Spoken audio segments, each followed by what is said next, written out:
Hindi pa tiyak kung may tsansang makatanggap ng rematch si Pinoy boxers Charlie Suarez laban kay Emmanuel Navarrete kasunod ng kanilang kontrobersyal na laban nitong buwan. Pero siguradong ang kampo ng tinaguriang The King's Warrior na para sa kampyonato ang susunod niyang laban. Ang kabuong detalye sa ulat ni teammate Rafael Banderal.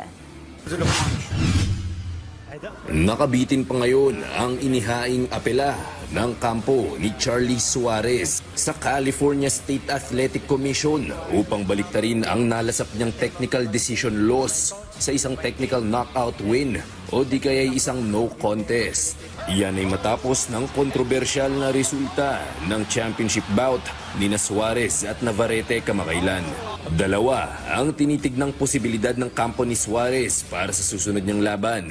Isang rematch kontra sa WBO Junior Lightweight Champion na si Navarrete o di kaya ay isang bakbakan kontra kay World No. 2 contender Kenichi Ogawa kung sakaling babakantihin ng Mexicano ang titulo. Kung si Suarez at ang kanyang team ang tatanungin, mas pabor sila na mapagbigyan ng isa pang laban kontra kay Navarrete. Ako as a boxer, yung role ko is to fight sa ring, manalo, to win the fight. Pero yung decision naman, hindi ko na kasi hawak eh.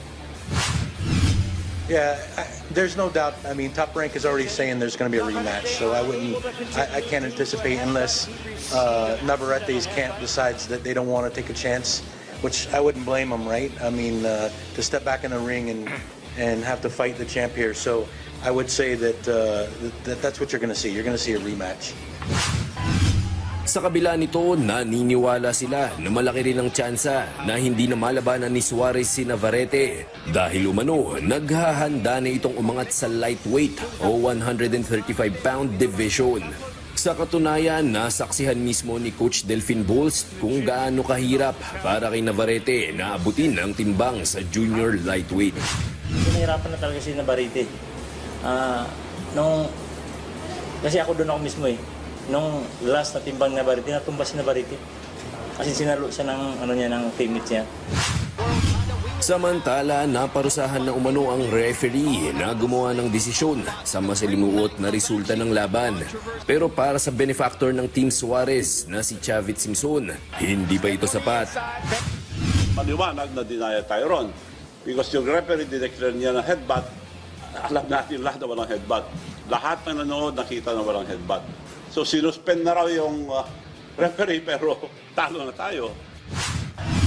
Kung sakali namang kakailanganin niyang lumaban ng agad-agad, sinisiguro ng dating Philippine National Team boxer na handa siya para sa pagkakataong muling tumapak sa loob ng ring.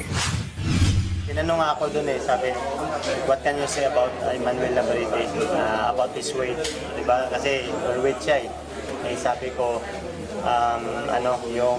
you need to discipline yourself first. Your first enemy is yourself. Diba? Kasi paano ka makalaban kung ano ka sa timbang? So ganun din ako ngayon. Doon ko ma-apply yung sinasabi ko na anytime dapat yung preparation ko sa training nandun yung discipline ko. Ilalabas ng CSAC ang opisyal na resulta ng petisyon ng Team Suarez sa ikalawa ng Hunyo. Rafael Banderal para sa Atletang Pilipino, para sa Bagong Pilipinas.